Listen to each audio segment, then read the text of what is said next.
Cerca Teleeuropa sul tuo Play Store o Apple Store e scarica la nostra app. Teleeuropa Network ti segue ovunque. Disponibile per tutti gli utenti Android e Apple. Ti aspettiamo.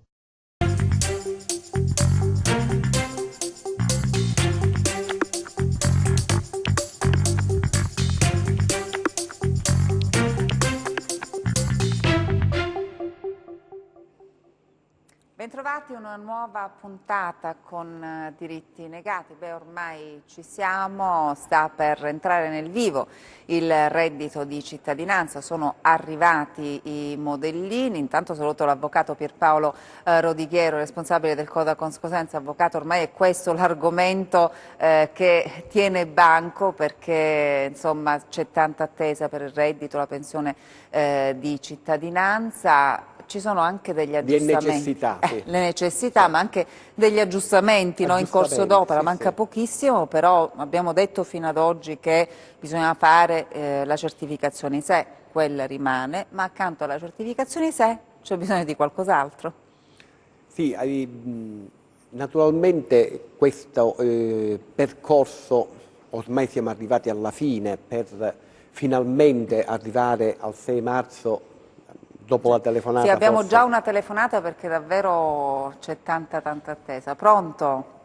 Pronto? Salve, da dove ci chiama? Salve, che chiamo da Vibo. Benvenuta. Sono Camilla. Benvenuta signora. Buongiorno, volevo fare una domanda all'avvocato. Prego, la ascolta. Buonasera avvocato. Ascoltate un po', io sono andata a Vibo, sono di Vibo, sono andata a Vibo per l'accompagno, il bonus per l'accompagno, e mi hanno detto l'INPS che non c'è proprio. Allora, qual è il problema? Lei aveva fatto la richiesta per chi ha un disabile, se non sbaglio, giusto? Sì, ho fatto per il bonus, mi aveva detto l'avvocato che c'era il bonus per l'accompagno. Sì, allora, allora, spieghiamo un po' qual è la situazione e insomma... Sì, è un bonus per le persone che assistono soggetti che sono titolari di indennità di accompagnamento. Allora, vediamo se la signora rientra in questo. Sì, ditemi. Allora, lei rientra in questo, cioè una persona che ha l'indennità di accompagnamento nel nucleo familiare, quindi queste somme sono destinate a chi assiste la persona. Sì. Quindi ci rientra. Ed è concesso una tantum. Voi vi dovete rivolgere al patronato più vicino a casa vostra. Io sono andata all'INPS per fare la domanda, però mi hanno detto l'INPS di Vibo che non esiste. No, esiste, molto probabilmente ci sarà qualche problema di reddito comunque complessivo. Voi andate a un patronato e vi fate, perché il bonus c'è norma di legge per cui quello è. Quindi solamente per quello, cioè, ovviamente dicendo che il bonus per chi è familiare di persona che purtroppo ha l'indennità di accompagnamento, e quindi spetta questa somma una tantum, per cui patronato, e vi verificano un po' tutto quanto, senza andare direttamente allo sportello dell'INPS. Ci sono dei un'altra informazione, posso sapere quanto è il bonus per l'accompagno? No, sui 1.000 euro, allora... però 1.000 euro sono, diciamo, è un bonus una tantum per i familiari di persona che ha l'indennità di accompagnamento, quindi invalida al 100% naturalmente, e ha anche l'indennità di accompagnamento, quindi per i familiari. Quindi ci sono delle restrizioni riguardo al reddito per accedere a questo bonus. E quindi anche lì si accede naturalmente col vostro codice fiscale, naturalmente avrete anche voi l'ISEE e vanno a vedere naturalmente qual è la situazione. Questa è una provvidenza che si dà in più. Naturalmente, come tutti i tipi di provvidenze, si va a vedere naturalmente il reddito, diciamo, del nucleo in questo caso. Ascoltate un po', un'altra cosa. Perché indipendentemente dal reddito, chi è invalido al 100% e ha bisogno di assistenza continua perché non può comprare gli atti quotidiani della vita, indipendentemente dal reddito, viene concesso. Certo. Okay? Volevo un'altra informazione. Siccome mio marito prende di pensione poco, è la minima, posso fare la domanda per l'accompagno, La pensione di cittadinanza. Per la pensione di cittadinanza, Allora, la potete fare, la dovete fare, tenete presente che vostro marito che prende una pensione bassissima, per quello che mi state dicendo, naturalmente prenderà una somma aggiuntiva alla pensione che prende e naturalmente il rateo di pensione che percepisce è immutabile quello. Sulla carta che vi arriva dall'INPS ci saranno una somma che terrà conto sia di riportare la pensione che prende vostro marito ai 780 euro e somme aggiuntive che terranno conto del numero dei componenti della famiglia. Siamo Se in all'interno due, del siamo in due. Sono in due. E quindi non c'è la persona disabile di cui parlavate prima, quindi non era per voi. No. Non c'è la persona disabile di cui parlavate prima, signora? No, sempre la persona disabile. Quindi assiste la persona disabile, due persone. Quindi non è nel vostro nucleo, il disabile fa parte di un nucleo a sé. Il disabile fa parte di un nucleo a sé? No, volevamo capire, insomma, lei ha fatto la domanda per il bonus perché assiste una persona disabile, giusto? Sì. È lei che assiste la persona disabile? Siete una familiare che assiste questa persona disabile oppure è suo marito che è... O è in un nucleo a parte, quindi voi ci andate così ad assistere?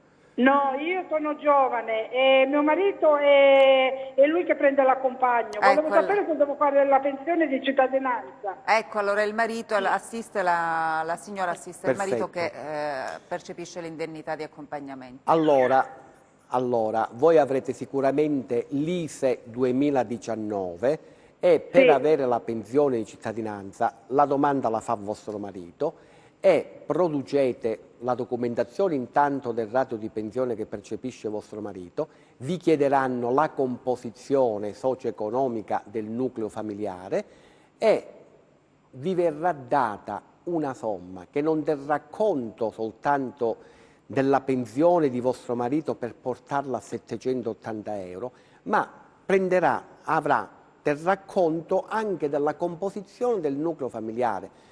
Più persone sono nel nucleo familiare, più aumenterà la somma a disposizione mensile, che la troverete sempre nella card che arriverà a vostro marito.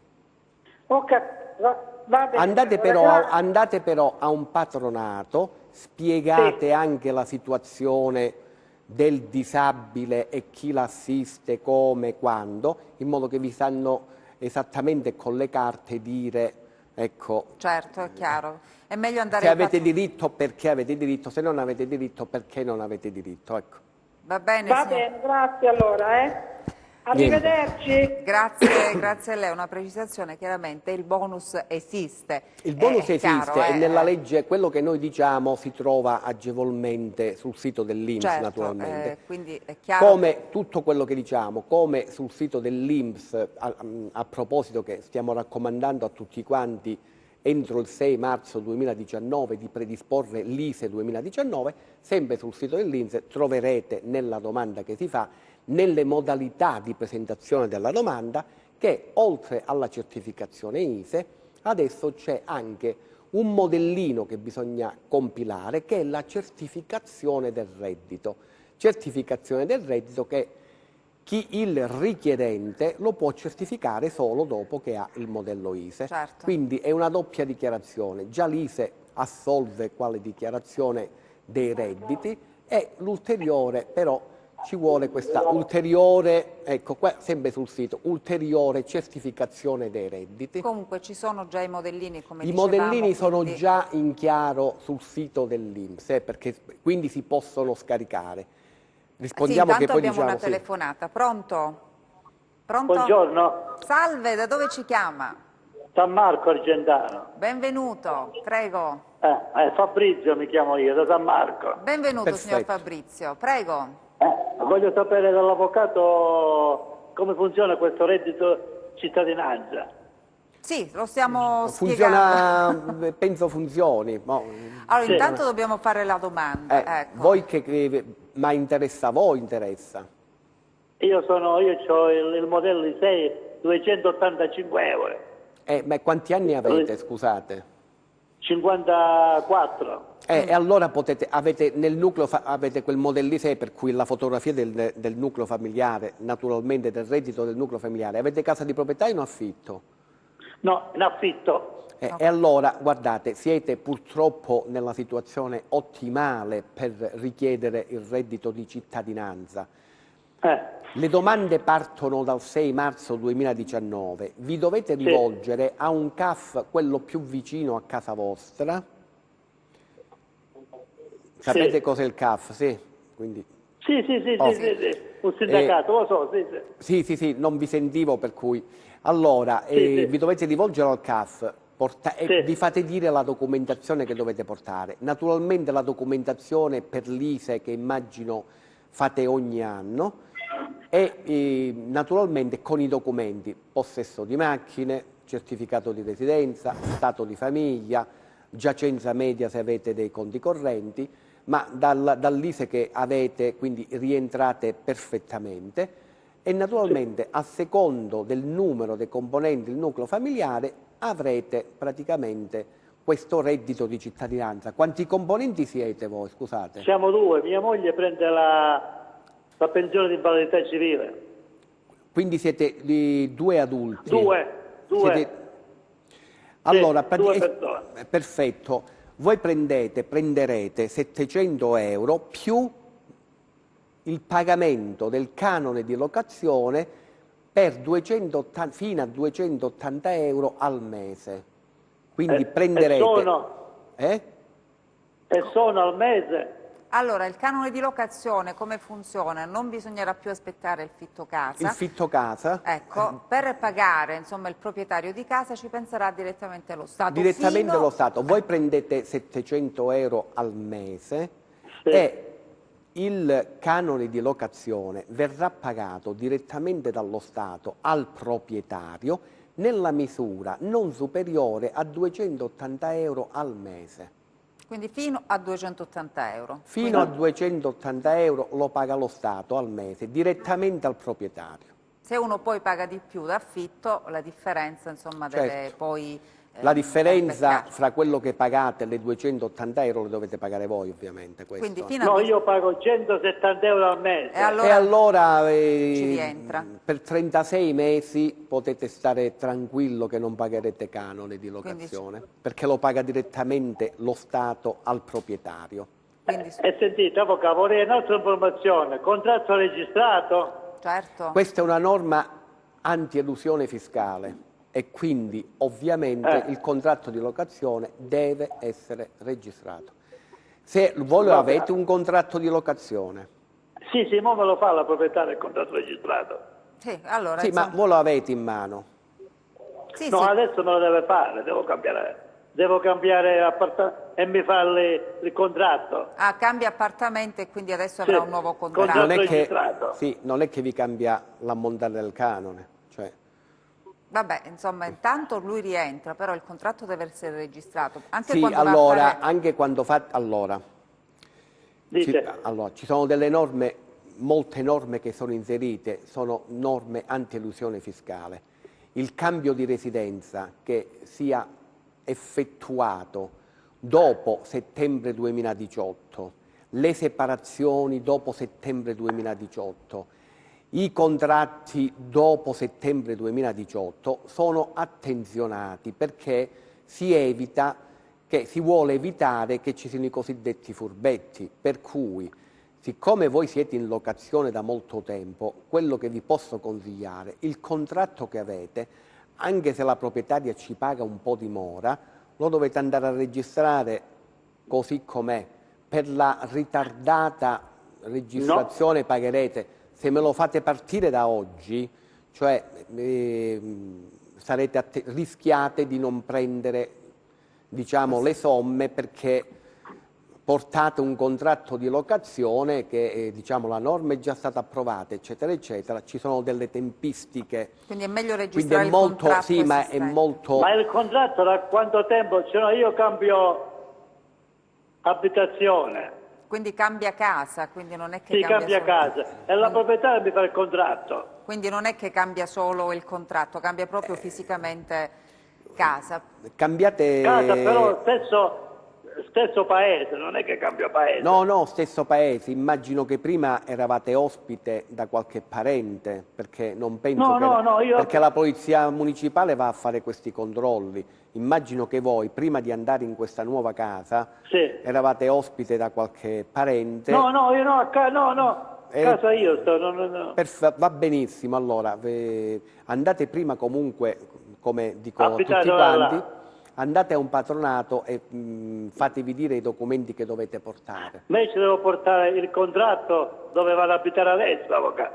Dovete portare un contratto di locazione registrato per beneficiare fino a 280 euro al mese che vanno al proprietario. Quindi i patronati hanno, insomma... Sì, hanno tutto, a parte che adesso i software ce l'hanno, certo, hanno tutto il cartaceo. E fino a quanto tempo c'è, avvocato? Allora, si incomincia il 6 marzo 2019, fra poco, quindi non è che voi potete andare anche a giugno 2019, cioè dal 6 marzo si possono fare le domande. Prima lo fate meglio è. Se lo fate il 6 marzo... meglio è. Cioè nel senso che arrivano prima allora, le somme. se lo fate il 6 marzo, il 15 aprile già vi pagate alla prima mensilità. No, il contratto della locazione. Allora, vi sto dicendo, rivolgetevi a un patronato che vi sanno dare tutte le informazioni. Quindi, anche per questo... Perché noi dovremmo vedere un po' di carte. Le carte, Io vi ho dato qualche consiglio, poi ma a me mi tocca, avvocato, giusto, ci rientro io. Voi sì, siete purtroppo in un caso scolastico che... Sì, certo, rientrate nel reddito di cittadinanza. Poi chiaramente portando il materiale cartaceo presso i CAF o i patronati... Insomma, devo chiedere altre informazioni, avvocato, siccome io prendo la REI. Prendete la REI si blocca e praticamente incomincia a decorrere il reddito di cittadinanza. La ringrazio, avvocato, arrivederci. Grazie. Buongiorno. Grazie a lei, chiaramente.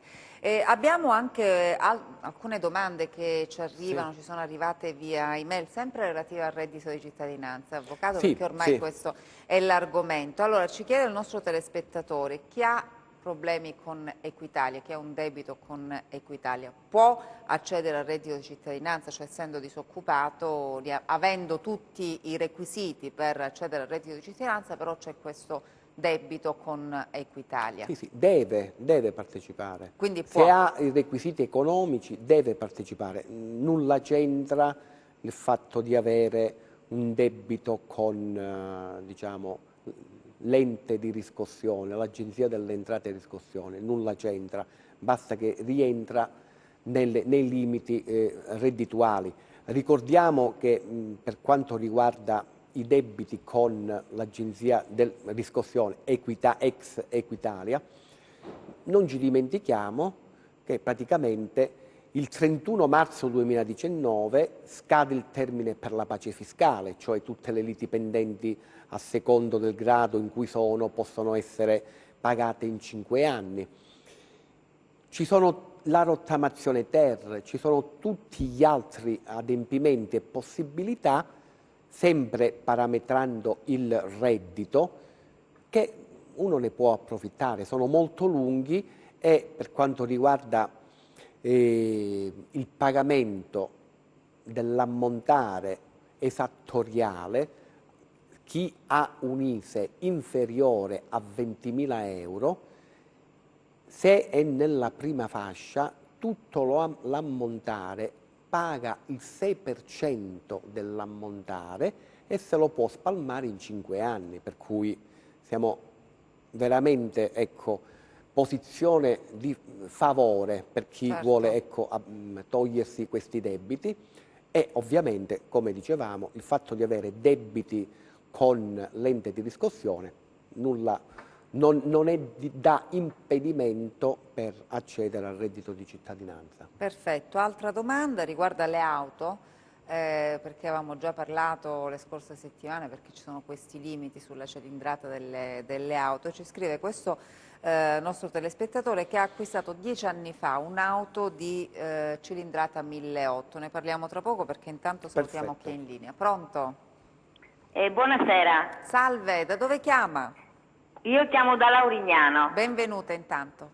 Grazie, grazie. Vorrei fare una domanda all'avvocato. La sta ascoltando, signora? Prego. Grazie. Allora, avvocato, volevo sapere se gentilmente mi inquadrate l'avvocato perché non lo vedo. È inquadrato. Più inquadrato di così. Ok. Eccolo. Grazie.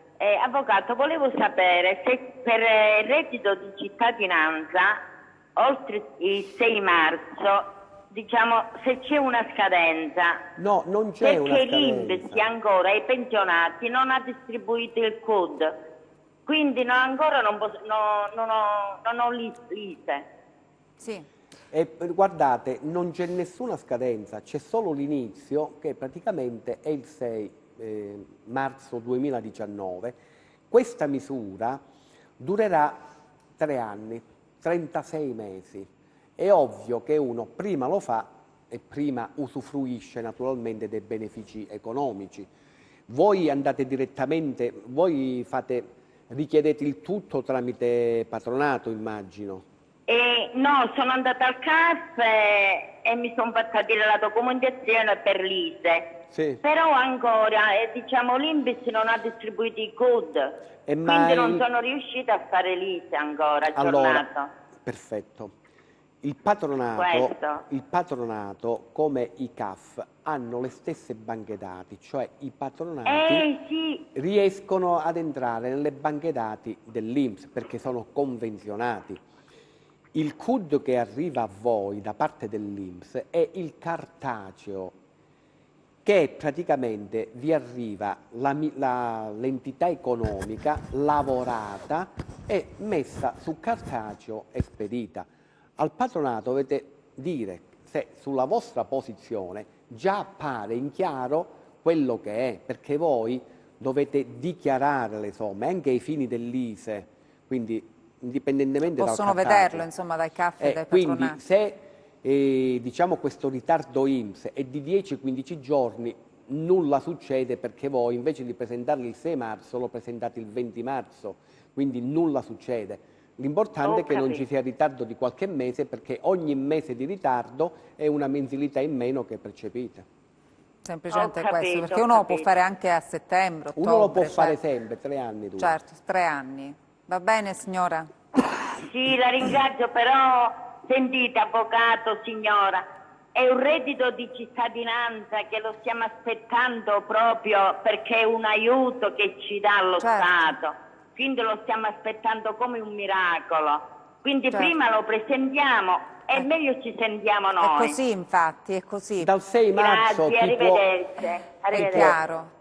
Poi cioè non è che avrete poi un assegno mensile per quanto riguarda il reddito di cittadinanza. Spieghiamo naturalmente qualunque misura che diciamo è stato frutto di queste misure fiscali licenziate da questo governo, viene spedita a casa una card, quindi Poste Italiane vi manda una card. Lo spieghiamo dopo la pubblicità. Sì. Rimanete con noi. Cerca Teleeuropa sul tuo Play Store o Apple Store e scarica la nostra app. Teleeuropa Network ti segue ovunque. Disponibile per tutti gli utenti Android e Apple. Ti aspettiamo. Ed eccoci di nuovo in studio, continuiamo a parlare di diritti negati, in particolare parliamo di reddito di cittadinanza perché lo sentiamo anche dalle tante telefonate che ci arrivano ogni settimana, c'è tanta attesa, ormai ci siamo, manca poco per presentare le domande, sono arrivati come dicevamo i modellini e con l'avvocato Rodighiero stavamo facendo alcune precisazioni, non è che arriva l'assegno mensile di queste somme fino a 780 euro, la pensione insomma rimane quella, però c'è un'integrazione, arriva questa card. Ecco. Qualunque sia la misura reddito di cittadinanza o pensione di cittadinanza, arriva questa card che la invia Poste Italiane. Sia per il pagamento rata mutuo fino a 280 euro mensili, sia per il pagamento del canone di locazione fino a 280 euro mensili, queste somme aggiuntive vanno direttamente o all'istituto di credito che ha acceso il mutuo o al proprietario dell'abitazione presso cui il soggetto, diciamo, certo, conduce questo appartamento in locazione. Le altre somme sono spendibili in termini proprio monetari nella misura di euro 100 mensili, per cui dalla card il soggetto, indipendentemente dalla somma che percepisce mensilmente, solo 100 euro saranno prelevabili e spesi come uno vuole. Tutto il resto può essere speso solo presso gli esercizi convenzionati, con l'obbligo di spenderli tutti, perché se uno ha 1.100 euro al mese, quindi di reddito di cittadinanza secondo il nucleo, 100 euro se le può prelevare e spenderle, diciamo, in denaro contante. Le rimanenti 1.000 euro devono essere consumate presso gli esercizi convenzionati, di cui uscirà, certo, naturalmente si darà ampia pubblicità. Perché se non li spendete, il mese dopo vi verrà decurtata della somma che non avete speso. Perché dice non avete bisogno. Per cui, significa che non avete bisogno, per cui il frigorifero sempre pieno. Ecco, poi vedremo insomma quali saranno poi i vediamo negozi, quali sono, certo, poi ecco le cose. Però sempre così è. La merce che si può acquistare, naturalmente non soltanto ecco, roba, cioè, cose da mangiare, però devono essere spese perché altrimenti poi viene ridotto. Certo. Tanto salutiamo chi è in linea. Pronto? Pronto? C'è la telefonata? Pronto? Pronto? Vediamo se riusciamo a ripristinare la telefonata, quindi spendiamo tutto quello che c'è sulla carta. Tutto quello che c'è nella somma che viene attribuita. Ricordiamo altra novità che noi sapevamo fino a pochi giorni fa, che a secondo le domande di lavoro che arriveranno al soggetto beneficiario del reddito di cittadinanza, che ricordiamo deve dare adesione a dei programmi professionalizzanti per essere utilmente collocati al lavoro, tranne i soggetti, quindi le donne in stato di gravidanza o fino a quando il bambino non ha 3 anni, quando nel nucleo familiare vi è un disabile per cui c'è l'esenzione dal partecipare a questi programmi. Sapevamo che si poteva variare da 100 km fino a tutto il territorio nazionale alla terza chiamata per un posto di lavoro. Hanno fissato un limite, il limite di 858 euro, cioè se arriva una chiamata per un posto di lavoro di importo mensile inferiore a 858 euro, il soggetto può rifiutare e non decade dal limite territoriale, per cui coloro che beneficiano del reddito di cittadinanza possono rifiutare le proposte di lavoro al di sotto degli 858 euro mensili. Adesso dovremmo avere la telefonata. Pronto? Pronto? Pronto? Eccoci. Da dove ci chiama? Sono da Luzzi, Natale Lanzino. Benvenuto intanto da Luzzi, prego. Ben trovati, complimenti per la trasmissione. Grazie.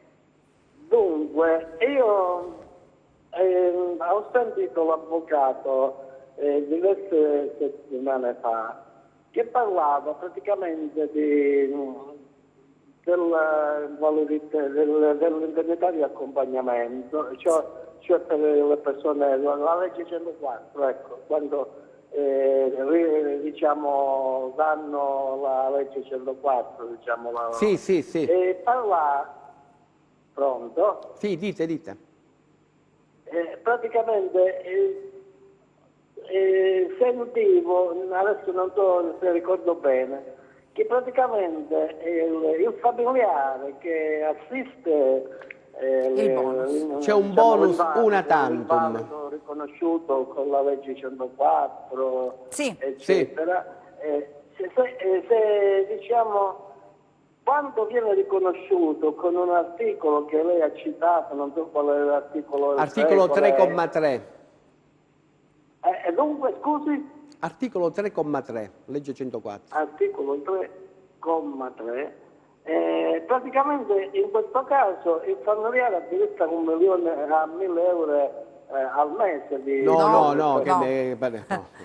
È una tantum, E una non è che volta prende ve lo più danno. dell'indennità d'accompagnamento. Ve lo danno una volta una tantum, Basta, però lo sì. danno, una è tantum. una tantum. Sì, una volta sola, se uno Una fa volta domanda, e sola. ha chiaramente i requisiti anche reddituali, perché bisogna avere dei requisiti reddituali. 1.000 euro al mese sarebbero No. piene le case di coloro che poverini Certo. hanno l'indennità di accompagnamento, piene di parenti sarebbero. No, Non è no, così. una volta. È una tantum, una sola volta. Se fa la domanda, le viene riconosciuto questo Bisogna diritto? fare domanda. Certo, Sempre a domanda. sempre a domanda. Sì. Poi chiaramente devono valutare anche i requisiti reddituali, se viene riconosciuto una volta sola, poi basta, non può più rifare. Ma dico scusi, Sì. praticamente questo familiare deve essere, diciamo, nella stessa famiglia di chi l'ha Nello stesso nucleo oppure la familiare, casa chi è? propria? No, però deve avere, diciamo, un collegamento parentale con il soggetto, non può essere uno sconosciuto, questo vi voglio Sì, dire. Cioè, no, possono anche io non si tratta vivere di nella madre e stessa... figlio. Certo. Possono Di anche madre non... e figlio. Ma certo, quello senz'altro, quello proprio, ma certo. Ma dico, la madre, che diciamo invalida, dovrebbe risiedere nello stesso appartamento, coabitare con figlio o meno? No, non è necessario coabitare. Ecco, non è necessario. L'importante Sì. però che ci sia questo rapporto. Sì, che ci ecco. sia questo rapporto oh. e per i familiari che assistono, ovviamente. Se una persona è residente a 100 chilometri, è ovvio che non c'è questo rapporto di assistenza, che invece questa misura vuole... Paese, ho capito perfettamente. E seconda domanda, vocale, mi scusi. Praticamente io ho un parente, no, diciamo, che purtroppo riceve semplicemente l'assegno sociale saranno 450 euro, quello che è. E quindi secondo lei, lui mi diceva che non so, che tra poco, siccome ha una settantina di anni, o l'avrà superato pure, diceva che ci danno praticamente la pensione di vecchiaia, non so, e ha detto che non gli conviene fare Quanti anni ha? 70, se non No, quanti anni ha, scusate? Quanti anni ha il signore in oggetto? Quanti anni ha? Dovrebbe avere un 69-70 anni questo. Sui 70 anni. No, e allora lo può Mi pare fare, che perché per 50, se non 67, vado è 67. Per la pensione di vecchiaia stiamo parlando. Certo, cioè, ma chiaramente- dopo a perché 67 è assurdo anni che tutti i sì, benefici con 67 pensionistici, anni sociali, ci danno la contributiva, pensione, eccetera, e quindi non gli eccetera, conviene 67 fare domanda del attualmente reddito di anche cittadinanza, giusto? Almeno ci hanno detto. ma Non voi so se l'hanno state informato bene.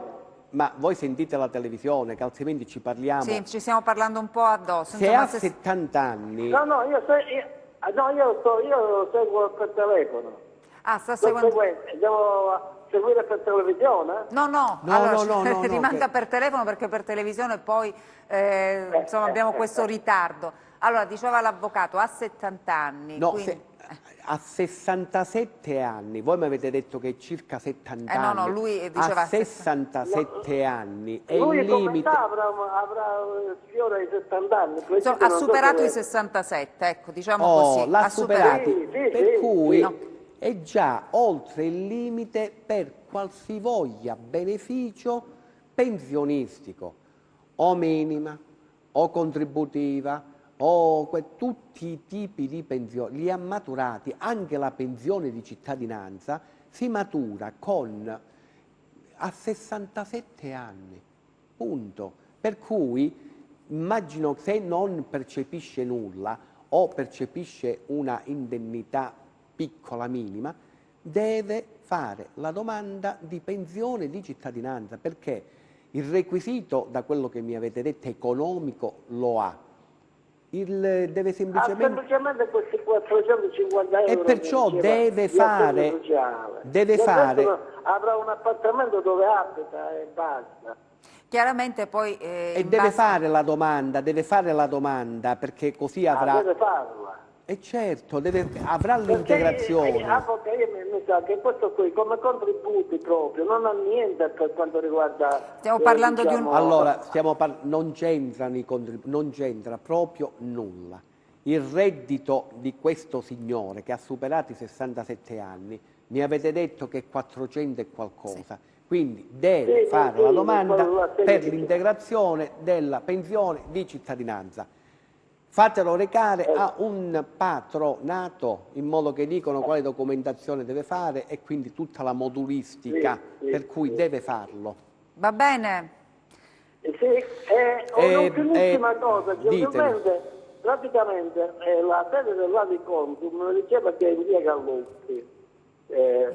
Non ho capito. Ma è aperta, quando è aperta al pubblico tutti i giorni? Come sono gli orari? Io non ho capito la domanda. Cosa? Chiedo scusa. Diceva? Dunque, dicevo, la sede dell'Adiconsum di cui è presidente, diciamo, l'avvocato. No, veramente il Codaconsum, ma non fa niente. Quanto resta aperta? Tutti i giorni? Che orari ci sono? Allora, io rappresento il Codaconsum. Secondariamente Codacons. Però ci sono tante associazioni di consumatori. Ci sono tante associazioni parimenti valevoli. Per quanto riguarda... Lei è con l'Adiconsum, giusto? Allora, se dite in questo modo da me non verrete mai, prima cosa di tutto. Chiariamo Codacons. Codacons, indipendentemente da tutto. Se volete... È Codacons. Sì, però dovete stare a sentire un po' di più. Se voi avete bisogno di informazioni per quanto riguarda... Dove è ubicata questa cosa? No, se voi volete informazioni per quanto riguarda questo reddito di cittadinanza o pensione di cittadinanza, dovete recarvi presso i patronati o i CAF. No, io non venivo per il reddito di cittadinanza. Allora, dopo la trasmissione lasciate il numero e sarete contattati. Facciamo così. Diciamo che in video ovviamente queste informazioni. Certo, poi chiaramente noi lo ribadiamo che ci sono tantissime, tantissime associazioni. Devo richiamare? No, non dovete, il numero è segnato, Può lasciare il numero? Quindi mi richiamate? Allora, voi lasciate il numero che poi sarà la segreteria della televisione che vi daranno, vi daranno il numero. Mi dite che l'avete già il numero che devo vi daranno il numero dopo la trasmissione.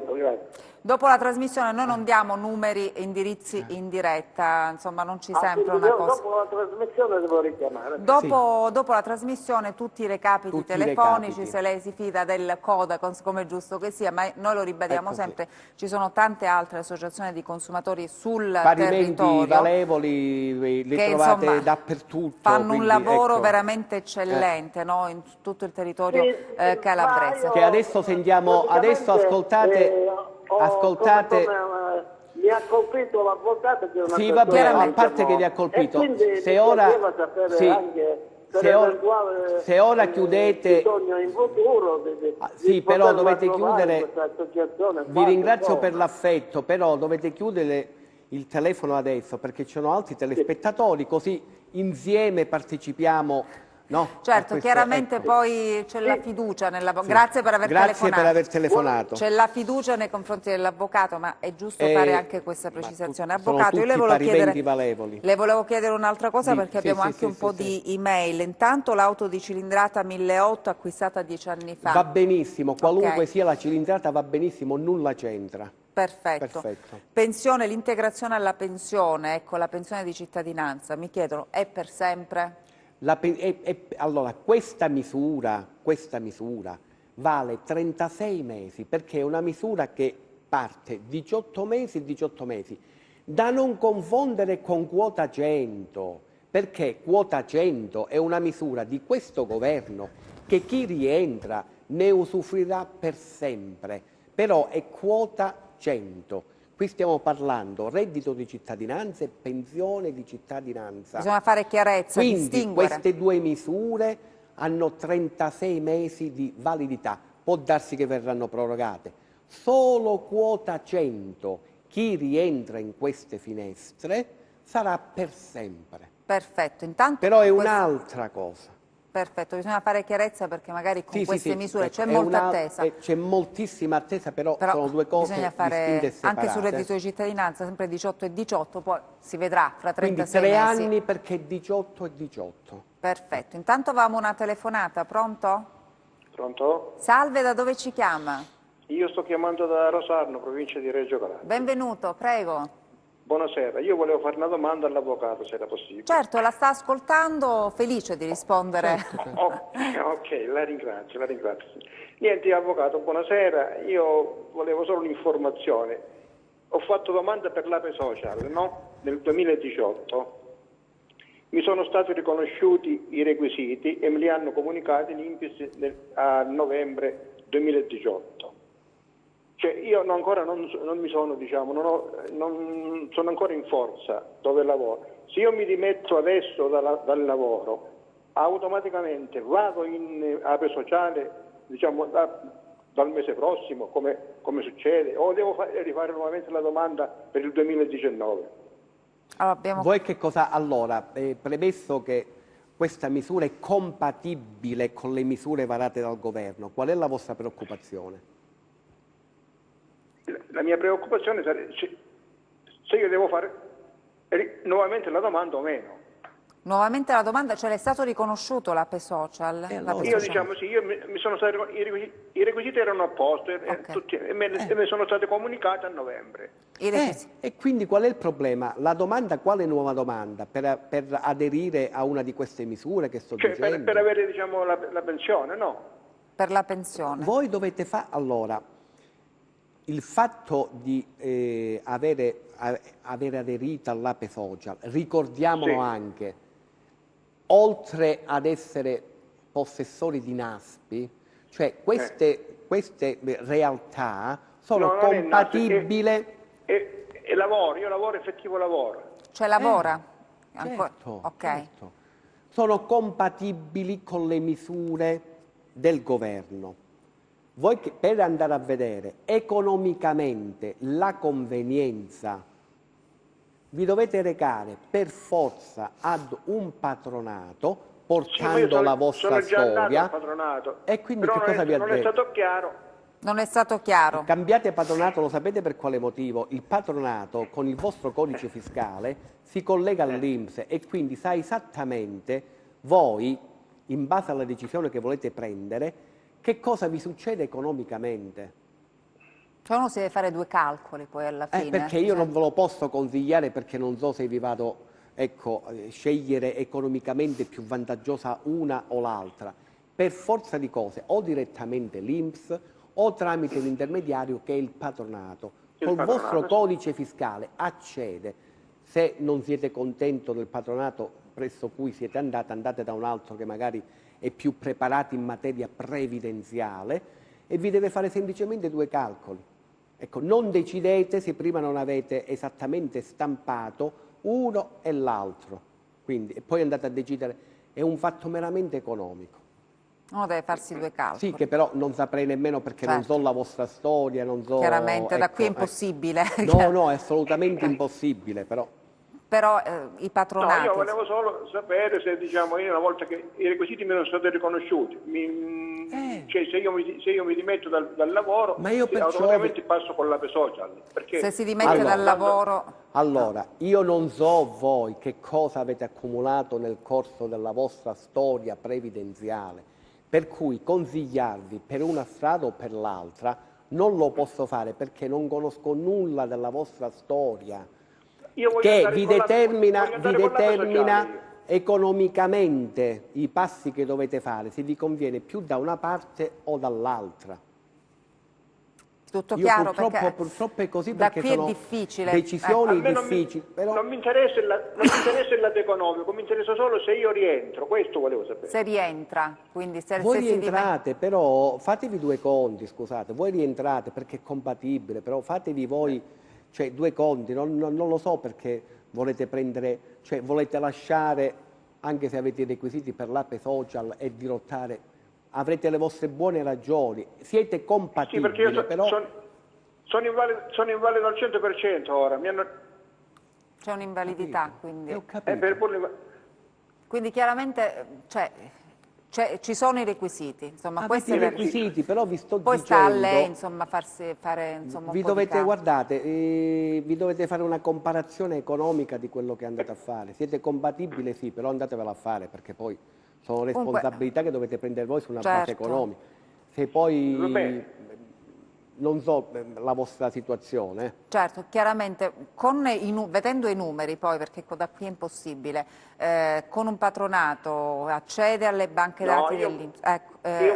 Siccome mi è stato detto che bisognava, cioè non vorrei che poi io mi dimetto e magari non rientro. Perciò vi sto dicendo, siete compatibili, però che vi dimettete e andate nel buio, e se è peggiorativo per voi. Ecco, è un passo troppo importante. Non è che noi dalla televisione vi possiamo dire dimettetevi. Sì, ho capito, l'ho capito perché... È un passo troppo Noi importante responsabilità di questo non ce ne prendiamo, siccome dovete prendere una decisione molto delicata, andate a un patronato, vi sedete io già sono cosciente di quello che faccio. E allora io vi faccio in bocca al lupo, però non posso... Anche perché fra due anni dovrei andare in pensione, è normale, di anzianità. Allora, sentite, senza verificare le carte, no? Sapete benissimo che sarebbe poco serio consigliare a una persona che ha lavorato una vita, vai prima, dimettiti e fai questo. Assolutamente sarebbe poco serio. Voi dovete andare a un patronato con tutte le carte, vi dovete fare per iscritto, quindi ci sono delle formule che vengono estrapolate dall'INPS proprio, e sapere che cosa vi conviene. E poi decidete proprio con coscienza, però dovete sapere esattamente sulla carta quanto andate a perdere, quanto andrete a guadagnare, però deve essere una cosa... Cioè, senza fretta in questi casi. Senza fretta. Senza fretta e non lasciarsi prendere. Consigli, ecco, così a distanza, telefonici. Noi lo diciamo sempre, da qui possiamo dare dei suggerimenti in linea generale. Certo. Nel particolare... Io vi ringrazio. Quindi, insomma, spetta a lei questa decisione, la valutazione... ecco. Valuto io la cosa e mi decido senza fretta, l'unico consiglio senza fretta, va bene? La ringrazio, una buona serata. Grazie a lei, noi siamo in chiusura, avvocato, però è sempre bene precisare, da uno studio televisivo non si possono dare consigli nel concreto, perché noi non vediamo le carte, non spetta poi a noi. Decisioni così affrettate, non spetta a noi, non spetta ad una trasmissione televisiva assolutamente, noi possiamo informare sulle normative, sulle possibilità che ci sono, dare alcuni consigli, però nel caso specifico, quando si tratta anche di decisioni molto molto delicate, bisogna farsi consigliare da chi vede le carte prima, materialmente. Devono essere ponderate. Avvocato, io la ringrazio per i preziosi consigli, ci vedremo prossima settimana, come sempre, quindi entreremo proprio nel vivo, no, del reddito della pensione di cittadinanza, e come sempre grazie anche a voi. Alla prossima, arrivederci.